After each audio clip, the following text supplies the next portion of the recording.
नमस्कार। YouTube के अपने चैनल अंतर्दृष्टि में मैं अनिल गुप्ता आपका स्वागत करता हूं। हस्तरेखा ज्योतिष के इस कार्यक्रम में जो आज मैंने विषय रखा है वो है हाथों में बनने वाले चतुष्कोण की। कार्यक्रम को आगे बढ़ाएं।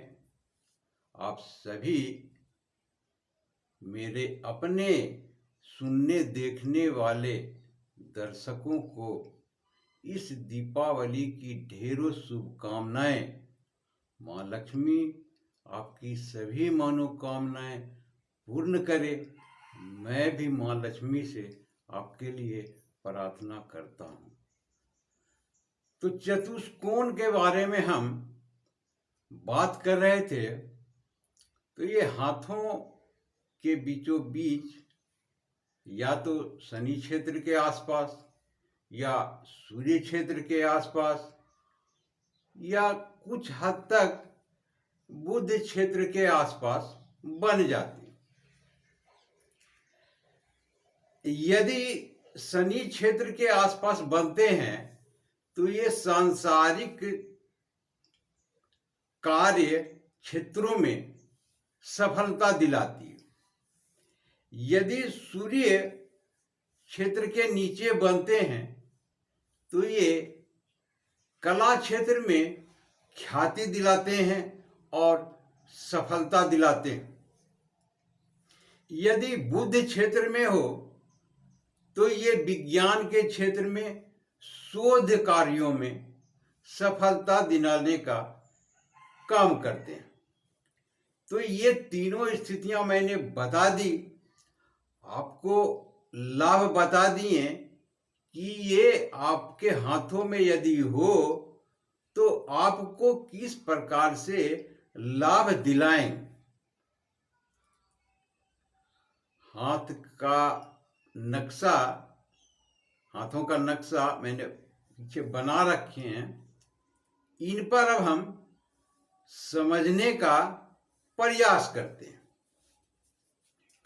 तो हम देख रहे हैं कि यह है मध्यमा उंगली। यहां से नीचे जब रेखाएं चलती है तो ये भाग्य रेखा कहलाती है। और सूर्य क्षेत्र से जब चलते हैं तो ये सूर्य रेखा हो। अब इनके बीच जो ये चतुष्कोण बना है इसी को चतुष्कोण कहते हैं। तो इनका झुकाव यदि सूर्य क्षेत्र की ओर, इनका झुकाव यदि ज्यादा इस हिस्से से यदि ऐसे मान लिया जाए कि थोड़ा इस तरह से बन गए तो ये सूर्य क्षेत्र की ओर झुकाव हो जाते हैं इस प्रकार। तो और यदि थोड़ी और बुध की ओर, कनिष्का उंगली की ओर ज्यादा झुक जाए तो उसे बुध क्षेत्र की ओर कहते हैं। मगर बनते ये हैं इन्हीं दो रेखाओं से।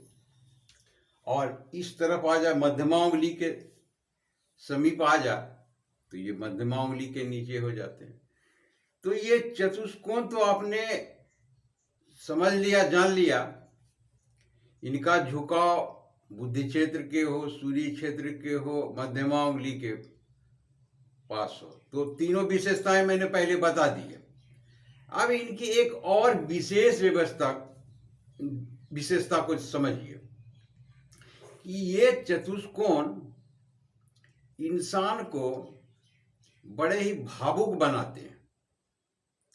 ये चतुष्कोण शीर्ष रेखा और मध्यमा के बीच बनते हैं। यदि शीर्ष रेखा और मध्यमा की दूरी ज्यादा हो जाए तो ये चतुष्कोण भी बड़े हो जाते हैं। तो बड़े होने से क्या हो जाता है कि उसमें जो भावनाएं, जो भावुकतापन होती है किसी दूसरे के प्रति, वो और ज्यादा बढ़ जाती है। अभी ये किस तरह से भावनाएं उत्पन्न होती है, यानी कि दया की भावना, ममता की भावना। तो जो सामने वाले होते हैं कभी कभी वो किसी का नाजायज फायदा भी उठाते हैं, तो ये भावना को वो गलत लेते हैं, बेवकूफ़ी के तरफ लेते हैं। अब वो भूखे हो, चलो लो खाओ, 2 रोटी दे दिया, तो समझ जाएगा कि बेवकूफ़ है, और 2 रोटी ले, बहुत दिन से भूखा हूँ, लो 4 रोटी ले लो। तो ऐसे करने से क्या होता है, इनका नाजायज फायदा वो उठा रहे हैं। तो जितने बड़े चतुष्कोण हो जाते हैं तो इनमें ये घर कर जाते हैं। तो होते तो अच्छे हैं, परंतु उनका दूसरा नाजायज फायदा उठाते हैं, और इतने भावना में ये बहने लगते हैं कि अगर कहें तो ये अपना सब कुछ दे देते हैं दूसरों को खुश करने के लिए। तो ये स्थितियां तब बनती है जब चतुष्कोण बड़ा हो जाता है। और इनमें, इनके बीच चतुष्कोण में ये पहली बार मैं कहूंगा कि ढेर सारे क्रॉस वगैरह सब इस तरह के बन जाएं, तो ये भावनाएं बिल्कुल नष्ट हो जाती है, समाप्त हो जाती है दूसरों के प्रति। तब ये दूसरा चीज उत्पन्न होता, चिड़चिड़ापन।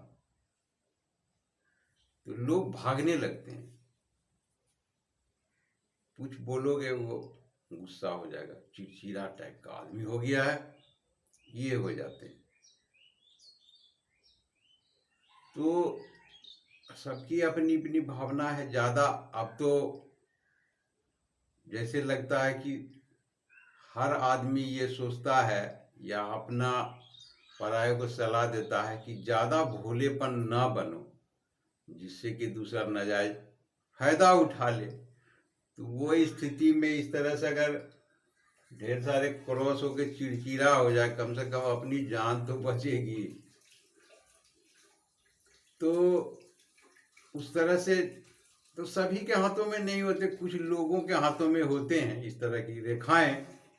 तो मैंने दोनों पक्ष रख दिया कि किस प्रकार से होते हैं और बनते हैं।